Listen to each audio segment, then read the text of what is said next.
अतीक की परछाई, mafia queen,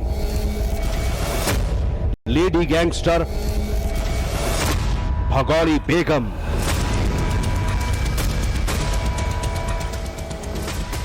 चेहरा एक, नाम और पहचान अनेक।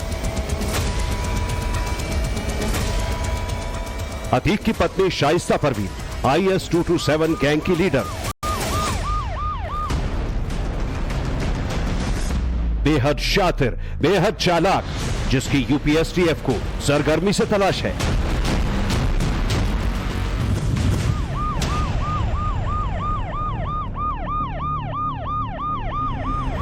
कहां है शाइस्ता परवीन? उसे जमीन खा गई या आसमान निगल गया? क्योंकि पूरी ताकत के साथ शासन प्रशासन लगने के बावजूद भी करीब 240 दिन से फरारी कोई छोटी मोटी बात नहीं। दावे चाहे जो भी हो, मगर मॉडर्न सर्विलांस सिस्टम और हाईटेक टेक्नोलॉजी से लैस यूपी पुलिस अब तक अतीक गैंग की भगौड़ी बेगमों की परछाई तक पहुंचने में नाकाम रही है।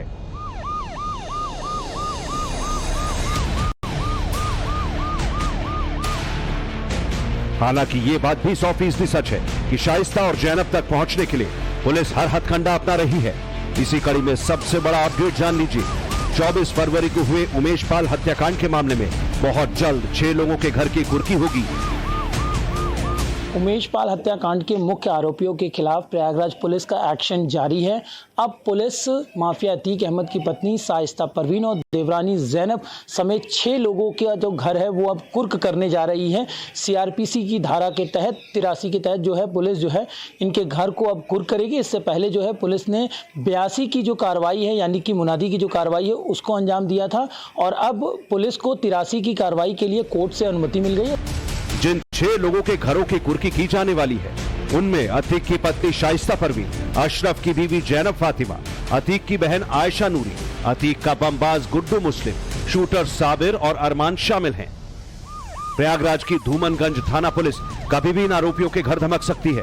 पुलिस को उम्मीद है इस एक्शन के बाद अतीक एंड गैंग की फरारी फाइल्स का चैप्टर क्लोज होने में मदद मिलेगी। जिन मकानों और जमीनों को कुर्क किया जाना है वहां टाइम्स नाउ नवभारत की टीम पहुंची। इस वक्त आप देख रहे हैं कसारी मसारी में मौजूद शाइस्ता परवीन का वो घर जिसे बुलडोजर से पहले ही ध्वस्त किया जा चुका है। इसी घर में शाइस्ता अपने बच्चों के साथ रहती थी। यहीं पर ही शाइस्ता परवीन जो है अपने बच्चों के साथ किराए पर रहती थी। बताया जा रहा है कि ये शाइस्ता परवीन ने ही इस मकान को अपने नाम से ले रखा था और लेकिन जो शाइस्ता परवीन है वो ये शो कर रही थी कि ये जो मकान है वो किराए पर रहती है, क्योंकि इसी से चंद कदमों की ही दूरी पर जो है ये यहाँ पर जो शाइस्ता परवीन और माफिया अतीक अहमद का जो पैतृक जो घर था वो यहीं से चंद कदमों की दूरी है जहाँ पर बुलडोजर की कार्रवाई को अंजाम दिया गया था और उसके बाद जो है शाइस्ता परवीन यहीं पर ही आके रह रही थी। 24 फरवरी जो उमेश पाल हत्याकांड हुआ तो उसके बाद से ही शाइस्ता परवीन और तमाम जो भी उसके घर के सदस्य थे वो फरार चल रहे थे और उसके बाद से ही पुलिस की उनकी तलाश थी। और जब शाइस्ता परवीन ने अपने आप को पुलिस के सामने सरेंडर नहीं किया तो उसके बाद पुलिस ने 82 की जो कार्रवाई है वो पुलिस ने की और बताया जा रहा है कि 82 की कार्रवाई यानी कि CRPC की धारा के 82 के तहत जब इसकी कार्रवाई की गई तो कहीं ना कहीं कोर्ट की अवहेलना भी है, क्योंकि ये जितने भी मुख्य आरोपी हैं इन्होंने अपने आप को सरेंडर नहीं किया और उसके बाद जो है कोर्ट ने अब 83 की कार्रवाई को करने के लिए अनुमति दे दी है। 50,000 की इनामी शाइस्ता परवीन, 5-5 लाख के इनामी गुड्डू मुस्लिम, साबिर और अरमान के अलावा अशरफ की बीवी जैनब फातिमा और अतीक की बहन आयशा नूरी फरार चल रही हैं। पुलिस ने 2.5 महीने पहले ही सभी आरोपियों के घर कुर्की की कार्रवाई का नोटिस चस्पा किया था। हाजिर नहीं होने पर धूमनगंज थाने में उनके खिलाफ 26 अगस्त को कोर्ट के आदेश की अवमानना के आरोप में भी केस दर्ज किया गया, लेकिन उस पर भी कुछ नहीं हुआ, जिसके बाद कुर्की वाला एक्शन लिया जा रहा है। शाइस्ता और जैनब के घर के बाद टाइम्स नाउ नवभारत की टीम अतीक के बमबाज गुड्डू मुस्लिम के घर भी पहुंची, जहां हमें ताला लगा मिला।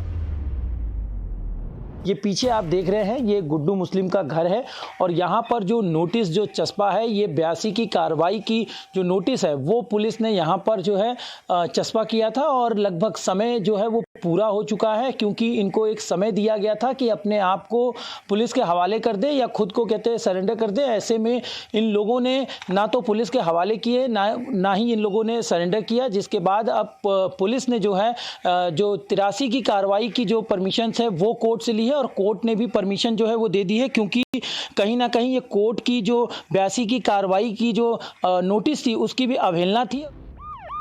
असल में यूपी पुलिस हर वो तरीका अपना रही है जिससे अतीक गैंग के फरार लोगों के बारे में कहीं से भी कोई सुराग मिल सके। प्रयागराज से लेकर दिल्ली एनसीआर तक हर उस लोकेशन को ट्रैक किया जा रहा है जहां अतीक की फरार फैमिली के होने का शक है। वैसे तो प्रयागराज के उमेश पाल मर्डर केस से जुड़े कई ऐसे किरदार हैं जो फरार चल रहे हैं, लेकिन पुलिस को जिनकी सरगर्मी से तलाश है वो है माफिया फैमिली की ये लेडी ब्रिगेड। यूपीएसटीएफ के पास ऐसे इनपुट हैं कि अतीक गैंग के गुर्गे, शाइस्ता और जैनब से मिलकर दोबारा माफिया नेटवर्क खड़ा करने की कोशिश कर रहे हैं। अशरफ के साले और जैनब के भाई सद्दाम ने भी गिरफ्तारी के बाद अतीक गैंग से जुड़े कई राज खोले हैं। शाइस्ता से लेकर जैनब और आयशा तक सबके रोल का खुलासा किया। सद्दाम यह भी खुलासा कर चुका है कि अतीक और अशरफ की हत्या के बाद जब गैंग के सभी गुर्गे अंडरग्राउंड हो गए थे तब माफिया फैमिली की इसी लेडी ब्रिगेड यानी शाइस्ता और जैनब ने गैंग की कमान अपने हाथ में ले ली थी। अब यूपी पुलिस अतीक की बुरका ब्रिगेड से लेकर शूटर्स तक सब पर नए सिरे से शिकंजा कस रही है। इस तस्वीर को देखिए।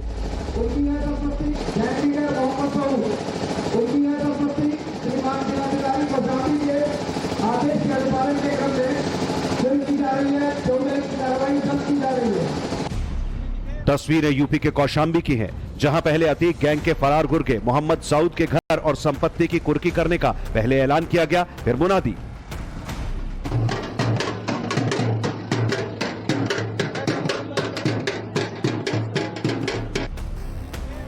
पुलिस ने यहां अतीक के करीबी और एसपी के पूर्व ब्लॉक प्रमुख की 19 करोड़ से ज्यादा की चल अचल संपत्ति कुर्की। अभियोग पंजीकृत हुआ था मोहम्मद सऊद और मोहम्मद फैज के खिलाफ। ये संदीपन घाट के हिस्ट्री शीटर भी हैं और इनके ऊपर 16 से अधिक मुकदमे रंगदारी वसूलने के, हत्या करने के, हत्या के प्रयास के, जबरन प्लाट पे कब्जा करने के दर्ज हैं। आज इनके कई मकान, दुकानें, प्लाट और 10 से अधिक वाहन गैंगस्टर एक्ट के अंतर्गत जब्त किए गए हैं, जिनकी कुल अनुमानित कीमत 19 करोड़ 30 लाख रुपए है।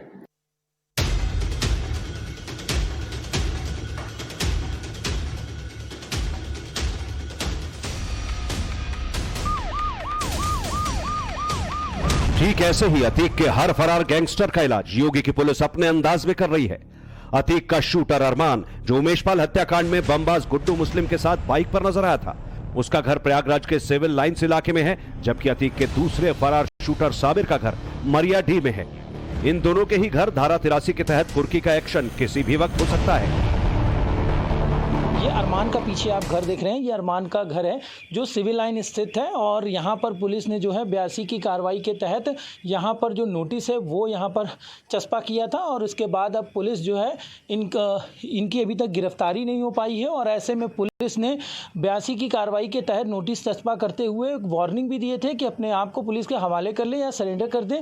ऐसे में अभी तक इन्होंने कोर्ट की जो आदेश है, जो 82 की जो आदेश है उसकी अवहेलना कहीं ना कहीं किए थे, जिसके बाद अब कोर्ट ने भी 83 की कार्रवाई की जो अनुमति है वो पुलिस को दे दी है। बताया जा रहा है कि शूटर अरमान का परिवार एक दिन पहले ही ये जगह छोड़कर चला गया। बहरहाल अतीक गैंग पर इस एक्शन से साफ है कि वक्त भले लग रहा हो, लेकिन योगी की पुलिस किसी को भी बख्शने के मूड में नहीं है। पुलिस को जिनकी सरगर्मी से तलाश है वो है माफिया फैमिली की लेडी ब्रिगेड। चाहे माफिया डॉन अतीक की बेगम शाइस्ता परवीन हो, अशरफ की बीवी जैनब फातिमा हो, फिर माफिया की बहन आयशा नूरी से लेकर अतीक की भांजी उंजिला और मंतशा हो, यूपी पुलिस के लिए माफिया परिवार की ये पांचों महिलाएं इसलिए भी चैलेंज बनी हुई हैं क्योंकि ना तो इनके मददगारों का नेटवर्क पूरी तरह खल्लास हुआ, ना ही अतीक गैंग के खौफ का जड़ से खात्मा। जब कोई कड़ी हाथ लगती है तो किसी भी मामले की परत दर परत खुलती चली जाती है। पुलिस का फोकस फिलहाल 2 पॉइंट पर है।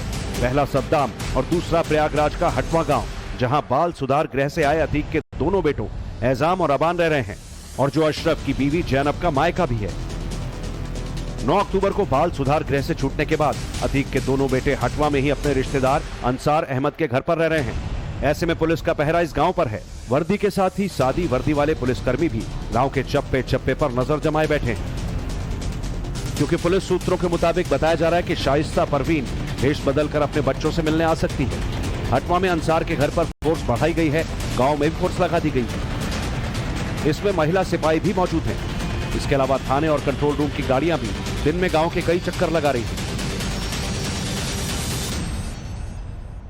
इसके पहले भी पुलिस को एक बार माफिया अशरफ की पत्नी जैनब फातिमा के हटवा इलाके में छिपे होने की सटीक जानकारी मिली थी, जिसके बाद पूरा मुफ्ती थाने की पुलिस ने पूरे इलाके में सर्च ऑपरेशन चलाया।